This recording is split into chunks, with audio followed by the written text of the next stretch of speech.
रुस्तम लग कोट शाहू जे कचेवारी इलाइक़े में पुरानी तकरार तां पीरसन क़तल थियो आहे। बडाणी बिरादरी जी धुरियुनि में हलंदड़ तकरार तां हथियारबंदनि पीरसन अली हसन बडाणी खे क़तल करे छॾियो।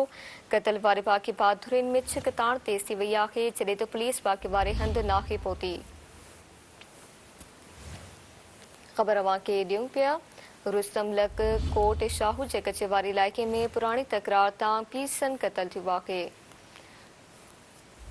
बडाणी बिरादरी जी धुरियुनि में हलंदड़ तकरार तां हथियारबंदनि पीरसन अली हसन बडाणी खे क़तल करे छॾियो।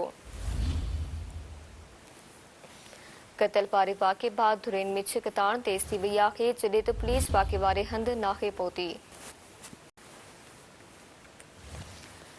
रुस्तम लग कोट शाहू जे कचेवारी इलाइक़े में पुरानी तकरार तां पीरसन क़तल थियो आहे। बडाणी बिरादरी जी धुरियुनि में हलंदड़ तकरार तां हथियारबंदनि पीरसन अली हसन बडाणी खे क़तल करे छॾियो।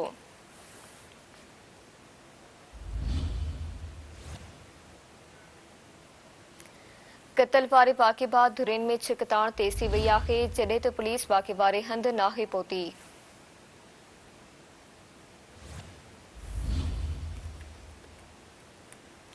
रुस्तम लग कोट शाहू जे कचेवारी इलाइक़े में पुरानी तकरार तां पीरसन क़तल थियो आहे। तफ़सील मालूमात सिंध टीवी न्यूज़ रिपोर्टर वली मोहम्मद भयो खां। जी वली मोहम्मद आगाह कजो।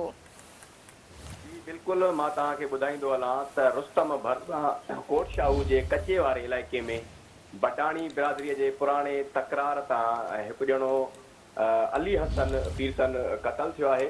मां तव्हांखे ॿुधाईंदो हलां त केतिरे अरसे खां वठी करे बडाणी बिरादरी जी ॿिनि धुरियुनि नूर हसन बडाणी ऐं अब्दुल हक बडाणी विच में खूनी तकरार हलंदड़ आहे ऐं इन्हनि ॿिन्ही धुरियुनि में अॼु सुबुह सां फायरिंग थी आहे। फायरिंग जे नतीजे में पीरसन अली हसन बडाणी क़तल थियो आहे ऐं हिन वक़्त ताईं बि लाश वाक़े वारे हंधि पियल आहे। ॿिन्ही धुरियुनि में जदीद हथियारनि सां फायरिंग आहे ऐं इलाइक़े में इहे चइबो आहिनि त वधीक जेको आहे सो खून रेज़ी थियण जो ख़तरो आहे। पुलिस वाक़े वारे हंधि ते नाहे पहुती। असां पुलिस सां जॾहिं राब्तो कयोसीं हुननि चयो त अहिड़े क़िस्म जो वाक़े जा इतला पहुता आहिनि ऐं असां जांच कयूं पिया त वाक़े वारे हंधि ते वञण जी कोशिशि पिणु कयूं पिया। जी महिरबानी अवां जी वली मोहम्मद आगाह करण लाइ।